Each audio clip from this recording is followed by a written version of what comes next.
Virtually every country in the world is in debt. The United States now carries more than $38 trillion in debt, marking one of the highest levels in its history. The European Union holds around $14 trillion. Japan is close to $9 trillion.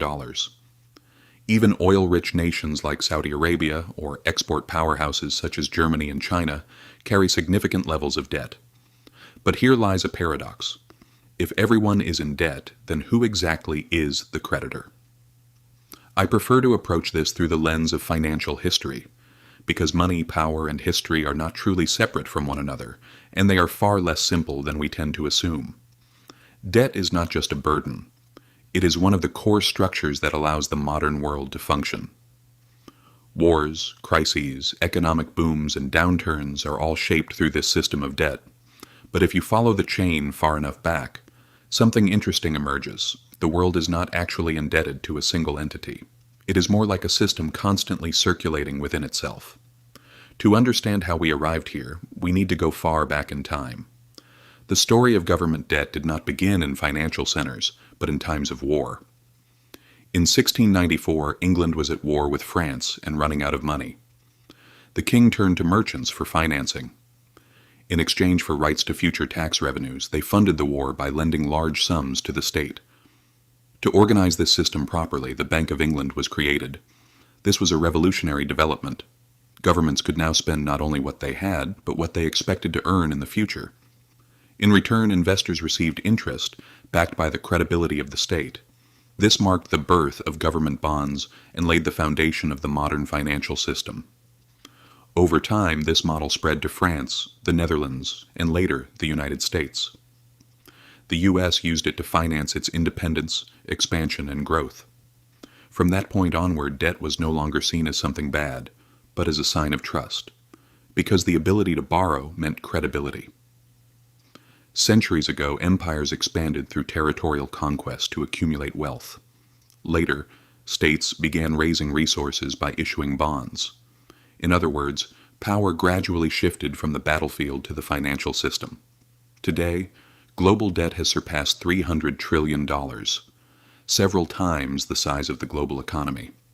Nearly every country is in debt. Every bank, every fund, and even individuals are part of this vast system. So who is on the other side? Take the United States and its $38 trillion of debt. Roughly half of it is domestic, meaning the government owes it to its own institutions and citizens.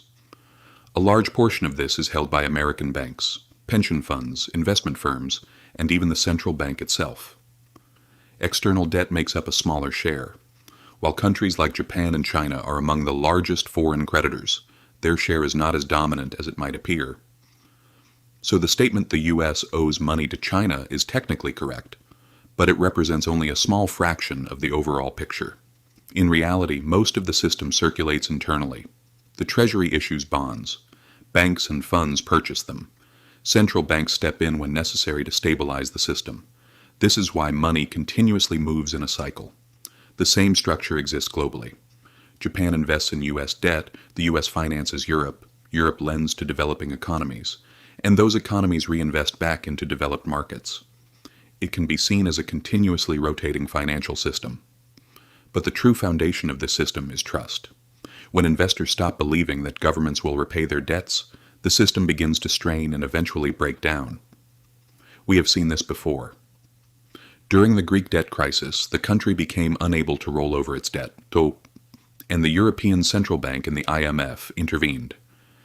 However, this came with strict austerity measures.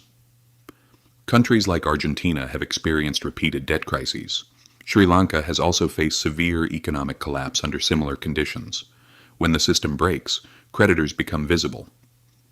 Yet what is striking is that even after crises, the system is usually rebuilt. Debts are restructured, new loans replace old ones, and the cycle continues. Because in the modern world, debt is often not meant to be fully repaid. It is meant to be continuously rolled over to keep the system functioning. Governments do not aim to eliminate their debt. Instead, they repay old debt by issuing new debt. This is not a choice. It is a structural necessity of the system. For example, if the United States attempted to fully eliminate its debt, it would trigger a massive shock across the global financial system, which is heavily built on U.S. Treasury bonds. This is why debt functions as the fuel of the system. However, this structure has consequences. It also shapes income distribution.